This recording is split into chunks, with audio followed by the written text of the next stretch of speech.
Hello friends, good afternoon. चलो देखिए आज का हमारा टॉपिक क्या है। आज का हमारा टॉपिक थ्योरी है और थ्योरी में वर्णमाला से है। इसमें क्या दिए गए हैं, इसमें है स्वर। स्वर स्वर किसे कहते हैं? जिन ध्वनियों के उच्चारण में हवा बिना किसी रुकावट के निकलती है, उसे हम क्या कहते हैं? उसे हम स्वर कहते हैं। जैसे देखिए इसमें दिए गए हैं कि जिन ध्वनियों के उच्चारण में हवा बिना रुकावट के निकलती है, उन्हें हम स्वर कहते हैं। उसे हम स्वर कहते हैं। जैसे आ ई ऊ री ए ऐ ओ औ अन आह। ये री और अन आह, इसमें देखिए हस्व है। इसमें दो पार्ट हैं, दो भागों में, ऐसे भी कह सकते हैं कि इन्हें दो भागों में बांटा गया है, पश्च स्वर और अग्र स्वर। पश्च स्वर और अग्र स्वर। पश्च स्वर में क्या है देखिए, आ ऊ ओ औ। और अग्र स्वर में है री ई ए ऐ। उसके आगे देखिए, उसके आगे है पश्च स्वर, जो हम अभी बताए। पश्च स्वर जिह्वा के पश्च भाग में उच्चारित उसे हम क्या कहते हैं? उसे हम पश्च स्वर कहते हैं। पश्च स्वर में क्या क्या आते हैं? आ ऊ ओ औ। आ ऊ ओ औ, ये क्या है? ये पश्च स्वर में आते हैं। पश्च स्वर में भी दो भाग हैं, जैसे अग्र भाग से एक भाग है, मतलब अग्र भाग से। देखिए इसमें आगे क्या है हेडिंग? आगे का हेडिंग है अग्र स्वर। जिह्वा के अग्र भाग से उच्चारित है। जिह्वा के अग्र भाग से उच्चारित उसे हम क्या कहते हैं? उसे हम अग्र स्वर कहते हैं। जैसे देखिए इसमें ई ए ऐ। ये क्या है? ये अग्र स्वर हैं। संवृत स्वर जिन स्वरों के उच्चारण में ओष्ठ गोलाकार हो जाता है। जिन स्वरों के उच्चारण में ओष्ठ है, देखो इसमें गोलाकार दिए गए कि ऊ ओ औ। इसमें गोलाकार हुआ है ना, अन पे गोलाकार नहीं हुआ है, तो ये है क्या है? संवृत स्वर है। इसके आगे देखिए संवृत स्वर, आवृत स्वर जिन स्वरों के उच्चारण में ओष्ठ गोलाकार न होकर फैले रहते हैं, उसे हम क्या कहते हैं? आवृत स्वर। देखो आगे हम बताए, इसके पहले बताए कि जिसमें गोलाकार हो उसे हम क्या कहते हैं? संवृत स्वर कहते हैं, और जिसमें गोलाकार न हो उसे हम क्या कहते हैं? उसे हम आवृत स्वर कहते हैं। देखो इसमें बताया भी गया है कि जिन स्वरों के उच्चारण में ओष्ठ गोलाकार न होकर फैले रहते हैं, उसे हम क्या कहते हैं? उसे हम आवृत स्वर कहते हैं। जैसे इसमें दिखाया भी गया है कि आ ई ए ऐ। उदाहरण के अनुसार बताया गया कि आ ई ए ऐ, इसमें देखो गोलाकार नहीं हुआ है, ये क्या है? ये आवृत स्वर है। इसके आगे देखिए हेडिंग हमारे क्या है? स्वर जिन स्वरों के उच्चारण में सबसे कम समय लगता है। जैसे कोई बात हम बोल रहे हैं, उन स्वरों के उच्चारण में सबसे कम समय लगता है, उसे हम क्या कहते हैं? उसे हम हस्व कहते हैं। जैसे आ ई ऊ री। आ ई ऊ री, इसमें सबसे कम समय लगता है, इसे हम क्या कहते हैं? इसे हम हस्व स्वर कहते हैं। इसके आगे देखिए, इसके आगे है दीर्घ दीर्घ जिन स्वरों के उच्चारण में ह्रस्व से अधिक समय लगता है उसे हम क्या कहते हैं? उसे हम दीर्घ कहते हैं। जैसे आ, ई, उ, ए, ऐ, ओ, औ, इसे हम क्या कहते हैं? उसे हम दीर्घ कहते हैं।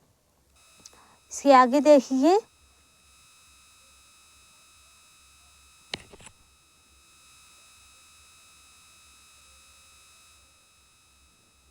तंत्र। इसमें क्या है? इसमें है यह लेखक की दृष्टि से स्वर है, क्योंकि अन्य स्वरों की भांति, मतलब और स्वरों की भांति इसका भी मात्रा चिन्ह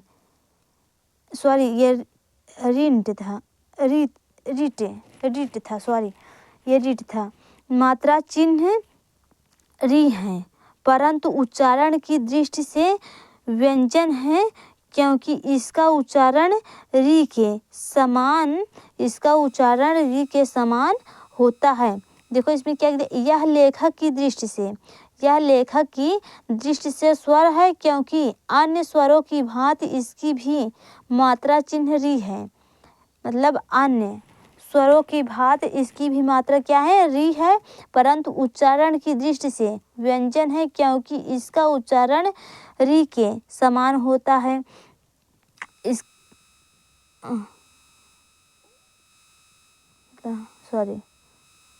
इसमें उसके आगे क्या दिया है? उसके आगे दिया गया है कि अनुस्वार, अनुस्वार। इसमें अन का चिन्ह दर्शाया गया है। यह अनुनासिक व्यंजन है। क्या है ये? अनुनासिक व्यंजन है। यह अनुनासिक व्यंजन का रूप होता है। इसका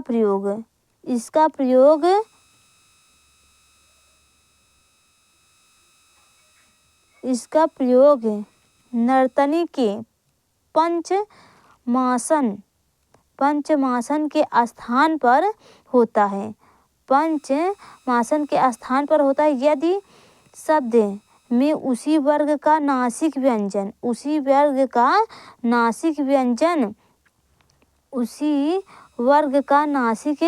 व्यंजन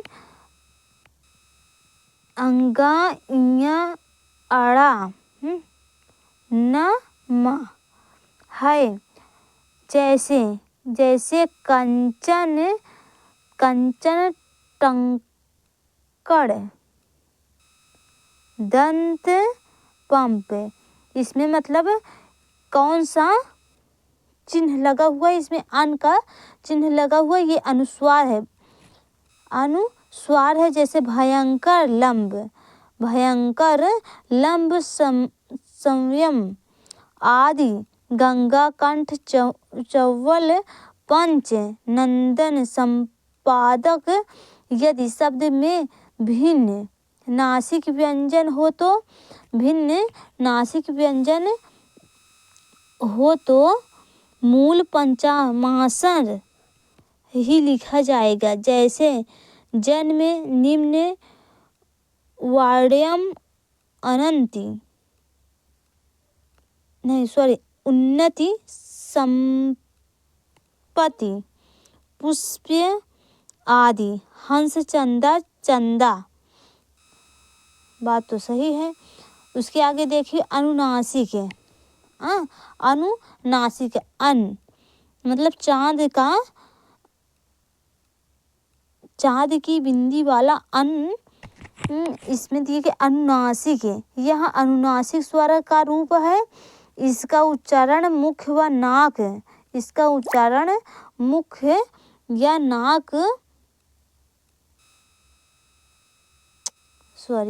इसमें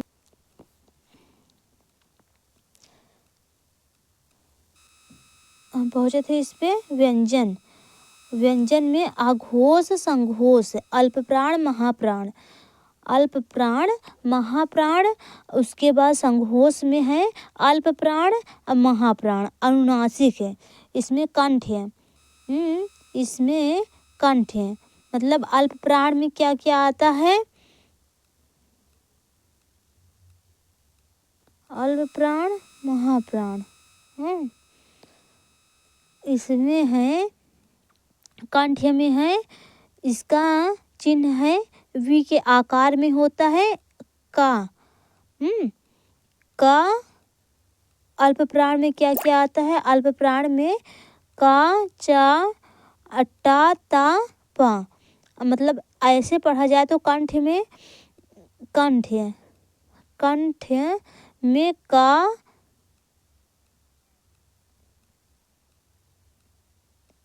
खा, गा, घा, अंगा, ये सब क्या है? ये सब कंठ है।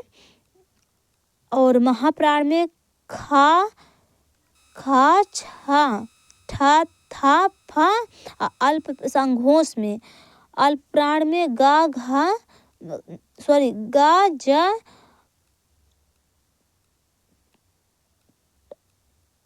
डा, दा, बा, और महाप्राण में घा, झा, ढा, ना, भा, और अनुनासिक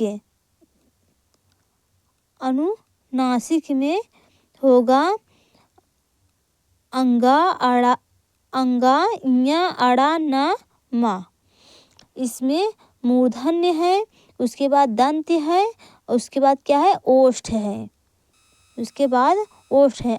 अनस्त, अनस्त में देखिए या, मा, ला, वा, उसमें सा,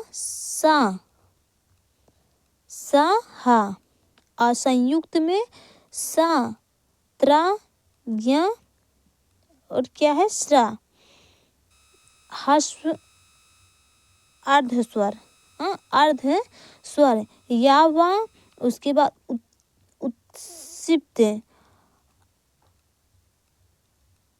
अंगा, ढा, अगृहित, जा, हा,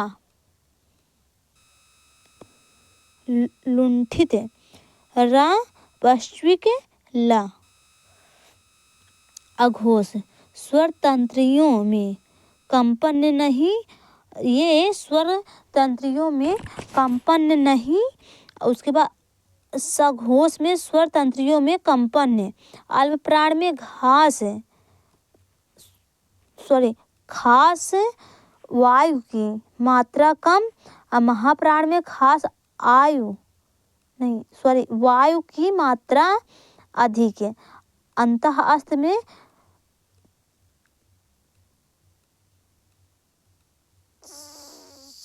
श्वास का और होश बहुत कम।